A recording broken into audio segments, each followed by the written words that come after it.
నీకంటే నేనే గొప్పవాడిని అనే అహంకారం మనిషిలో ఉండకూడదు. నీకంటే నేను తక్కువేం కాదు అనే ఆత్మవిశ్వాసం మాత్రమే ఖచ్చితంగా ఉండాలి. మంచితనం అనేది చిన్నతనం నుండే అలవాటు కావాలి. లేదంటే పెద్దయ్యాక పెత్తనం తప్ప పెట్టడం తెలియకుండా పోతుంది. ఈర్ష్య అధికంగా ఉన్నవాడు కలవాడు, తన మీద తను జాలిపడేవాడు, ఎంత చేసినా తృప్తి లేనివాడు, అధికంగా కోపం ఉన్నవాడు, అన్నింటినీ అనుమానించేవాడు, అన్నింటికీ ఇతరుల మీద ఆధారపడేవాడు, ఈ ఆరుగురు ఎప్పుడూ దుఃఖంలో ఉంటారు. ప్రతీదీ పరిగెత్తి చేయనవసరం లేదు. జీవితంలో పరుగుని ఆపి నిదానంగా అలవాటు చేసుకోండి. ఆలోచించండి. పరిగెత్తే కుందేలు బ్రతికేది 10 సంవత్సరాలే.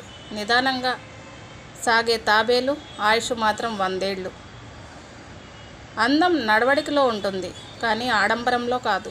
పనికి బానిసైతే మనసుకి మనిషికి బానిసగా మారే అవకాశం ఉండదు. పుస్తకాల్లో ఉన్నది జీవిత పాఠం కాదు.